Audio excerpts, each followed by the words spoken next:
ও যে নষ্টামি করেছে সেটা তো ডাইভার্ট করতে হবে অন্যদিকে। শোনো হিরো আলম, তুমি আর রিয়া চ্যালেঞ্জ, কোনোদিনও একসাথে থাকতে পারবে না। আমি যদি এখন ওর বাচ্চার মা হয়ে যাই তাও কি ওরকে ক্ষমা করা উচিত আমার? শুনুন, আমার ওদের মতো টোকাইদের নিয়ে না আমার কথা বলার কোনো রুচি নাই। ওদের মতো আমার এই মোবাইলে কথা বলে খেতে হয় না, ঠিক আছে? সেখানে তারা আমাকে নিয়ে যখন বলে, এই যে রিয়া একটা কথা বলে আমি পাল্টা, এই যে হিরো আলম আমাকে নিয়ে কথা বলে, সেটা পুরো রিয়া হিরো আলমকে নিয়ে এবার নাটক করছে, ম্যাক্সের সাথে আছে, হিরো আলম রিয়াকে ফেরাতে চাচ্ছে।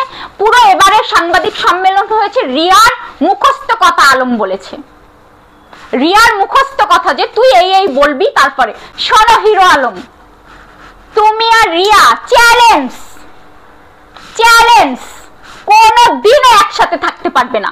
আমি চ্যালেঞ্জ করছি কি জানো? উপরে আল্লাহ আছে, কোন শক্তিতে আমি চ্যালেঞ্জ দিচ্ছি? কারণ তোমরা দুইজনই কোরআন শরীফ ছুঁয়ে মিথ্যা কথা বলেছো।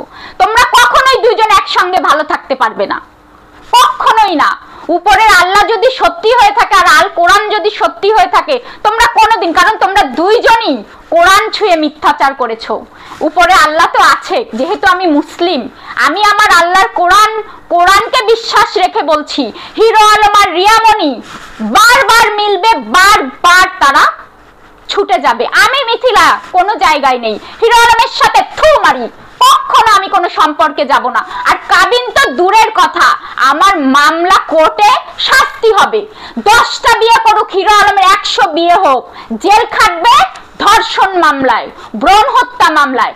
এখন যদি হিরো আলমের বাচ্চা আমার পেটেও থাকে, ওই বাচ্চা পৃথিবী আসবে, তবুও আমি হিরো আলমের সঙ্গে কাবিন করব না, তবুও আমি কাবিন করব না। আর একটা চ্যালেঞ্জ দিচ্ছি হিরো আলম, তোকে আমি চ্যালেঞ্জ দিচ্ছি, তুই ইতিকে নিয়ে কাবিন কর, ইতিকে নিয়ে তুই হচ্ছে মেডিকেল, একে নিয়ে তুই আমাকে নিয়ে মেডিকেল কর।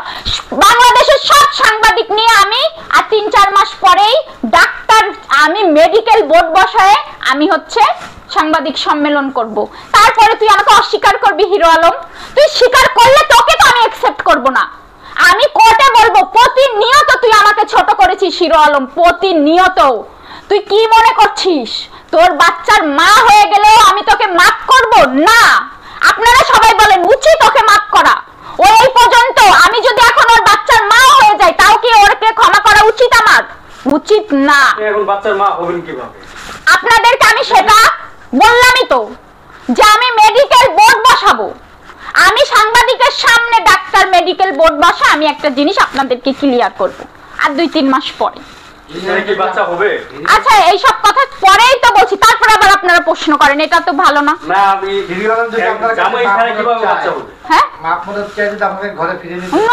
আমি কোনো ক্ষমা করবেন, আমি এই প্রশ্ন করবেন না ভাই। আমি কিন্তু একটা টপিক আমার স্বচ্ছভাবে, উল্টাপাল্টা প্রশ্ন করবেন না।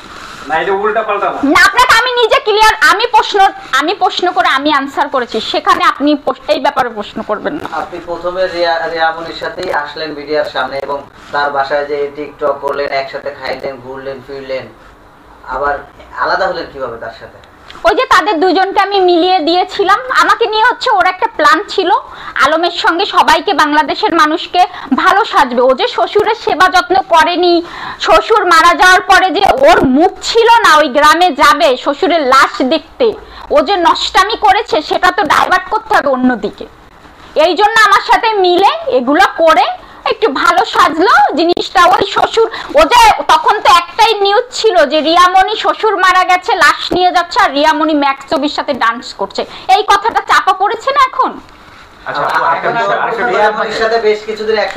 একসাথে ছিলাম না, মাঝে মধ্যে গেলে ওই ভিডিও বার্তা, আমি আমার বাড়িতেই থাকতাম। এখন রিয়ামণি এবং হিরো আলম দুইজনে মিলে যদি আপনাকে আসে কোনো অনুভব বিনিময় করে বলে আচ্ছা আমরা 3জনে মিলে সংসার করেছি, কখনোই না। হিরো আলমকে আমি জীবনেও মানবো না। ও কে? ওর মতো টোকাই, ওকে আমি মানানোর কি? আমি ওর মামলা কোর্টে, আজকে আমার বাচ্চা নষ্ট করে ওর মেয়ের সিগনেচার, আমার তো প্রমাণ দেওয়ার আর কিছু নেই। শোনেন, আমার কোর্টেই সব হতো, কিন্তু ওরা মিডিয়াতে আমাকে নিয়ে নষ্টামি করেছে বিধায়। আমি তো মিডিয়ার মেয়ে না, তোরা মিডিয়াতে বলেছিস, আমি আমার উত্তর দিয়েছি মিডিয়াতে। আচ্ছা, টোকাই বিষয়টা বলি, আপনি বিয়ে করার আগে হিরো আলমকে টোকাই মনে করতেন না, কেন বিয়ে করলেন তাহলে? ওই টোকাই তো ওইগুলো বলে বলে আমি গরিব, আমাকে কেউ ভালোবাসে না, আমার চেহারা ভালো না, সবাই স্বার্থে আসে, এই সমস্ত বলে বলে কান্না করতো, রিয়ামণি ভালো না, আমার কেয়ার করে না, সবাই আমার কাছ থেকে সবই, তুমি দেখলাম একমাত্র একটা ভালো মেয়ে, এই বলে বলে ওরে কান্না, জান তুই কি আমাকে কোনোদিন ছেড়ে যাবি, ওরে কুত্তার মতো আমার পেছনে পড়েছিল। এখন আপনি অডিওগুলো দেখেন, কুকুরের মতো আয় আয় আয় আয়, তুই বগুড়ায় আয়, আমার জ্বর, ওর মেয়েকে দিয়ে ফোন করায়, বাবা অসুস্থ, ওর ঘুমাতে পারে না রাতে, জান তুমি আসো, তোমাকে নিয়ে ঘুমাবো, তুমি আমার সেবা করবা। মাই ফুট হিরো আলম তো সেবার গোষ্ঠী। আপনার ভিতরে এমন কি আছে হিরো আলম আপনার পিছে গুলগুল করলো, আর আপনিও বিয়ে ছাড়া তার সঙ্গে? আমি বিয়ে ছাড়া একবারও বলিনি, আজ পর্যন্ত আমার কোর্টে মামলাও এটা বলা না। আপনার কি কোনো কাবিন আছে? না, আমি হুজুর দিয়ে বিয়ে করেছি। হুজুর দিয়ে আজকাল তো এগুলা মানে নাকি? আচ্ছা, আমি মেনেছি। শুনেছিলাম যে হিরো আলম সুসাইড করবে বা মারা যাবে, ও কখনোই কোনোদিনও সুইসাইড করবে না, ও সব নাটক। পরবর্তীতে আপনাকে ফোন দিয়েছিল কিনা বা হাসপাতালে ভর্তি হওয়ার আগে? কবে করবে? হ্যাঁ, ওর ফ্যামিলি থেকে আমাকে ফোন দিয়ে যাওয়ার কথা বলেছিল, আমি যেতেও চেয়েছিলাম, তখন আমি আবার খবর নিয়েছি নাকি ইতি গিয়েছে, তাই শুনে আমি আর যাইনি। আচ্ছা, আপনি যখন যে হিরো আলমকে খারাপ বিয়ে লাগে কি করলেন, আসলে? ম্যাক্সিমাম যখন আপনি কাবিন ছাড়া বিয়ে করলেন, আচ্ছা যখন মানে রিয়ামনিয়া অফিসের opposite ম্যাক্সবির বিষয়টা প্রকাশ্যে চলে আসলো, তখন কি আপনি হিরো আলমের সাথে যোগাযোগ করেছিলেন কিনা? শোনেন, হিরো আলম যখন বগুড়ায় গিয়েছে, সে 2 তারিখেও তার সাথে আমার সাথে 2 তারিখেও আমরা দুইজন এক জায়গায় ছিলাম রাতে। এই যে 2 তারিখেও সে আর আমি একসঙ্গে ছিলাম, আমাদের সবকিছু ঠিক হয়ে গিয়েছিল। যে কাবিন কিন্তু আপনি এসে বলছেন যে আপনারা যাবেন না। না, শোনেন, কাবিনটা সবকিছু রেডি, ফ্যামিলি থেকে তার মেয়ে, আমি তার ফ্যামিলিতে যাওয়া হয়েছে, তার খালার বাসায় গিয়েছি, খালাতো বোনের বাসায়, সবাই মিটমাট হয়ে গেছে। পরবর্তীতে হচ্ছে উনি যখন বগুড়াতে যায় তখনও আমার সাথে কথা হয়, আমি ওই রিয়ারও যেহেতু ইতিরে নিয়ে ঝগড়া হয়েছে, আমারও আলমের সাথে ইতির ব্যাপারটা নিয়ে ঝগড়া চলছিল। এখন না, তারপরে হচ্ছে যেদিন ওইটা হয়, ওই সময় উনি আমাকে রিয়ার ওইটা ছাড়ার আগ পর্যন্ত উনি আমাকে বগুড়ায় যেতে বলে, উনি কাবিন করবে। আমি যাই না, আমার শরীর ভালো ছিল না। এর ভিতরে ও একটা শেয়ার পাঠায় যে কক্সবাজারে ওরা ধরা পড়েছে। পরে সারা রাস্তা আমার সঙ্গে কথা বলতে বলতে আসতে আসতে আমার সঙ্গে, আমি আবার রিয়ারে ফোন করে বলি তুমি হোটেল থেকে বেরিয়ে যাও, আলম কিন্তু ফ্লাইটের টিকিট করেছে, তোমাদের ওখানে যে যদি মারামারি করে। পরে রিয়া ওখান থেকে বেরোয় গেছে। পরে হচ্ছে আলম আমাকে অনেক, সেই গালিরও রেকর্ড আছে আমার কাছে, রিয়ার সাথে আমার কি কথা হয়েছে এটারও রেকর্ড আছে। তার মানে কি রিয়ারে আপনি সুযোগ করে দিলেন? না, সুযোগ না, ওখানে যে যদি একটা গণধোলাই দেয়, যেহেতু একটা মায়া তো থাকে, একটা জায়গায় আমরা ছিলাম অনেকদিন। পরবর্তীতে আলম আমার গালি দিতে দিতে আলম সকালবেলায় অসুস্থ হয়ে পড়েছে, আমি অফিসে গেলাম, যার পর আমি 1টা পর্যন্ত, আপনাদের সাংবাদিক সম্মেলন হওয়ার 1টা পর্যন্ত আমি অফিসে ছিলাম।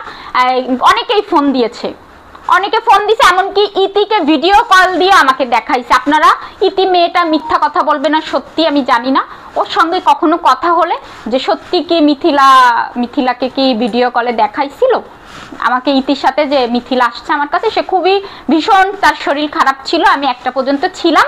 ওই দিন রাতে আমার আবার বগুড়ার কাজ পড়ে যায়, আমি বগুড়াতে চলে যাই রাতের গাড়িতে। আপনাদের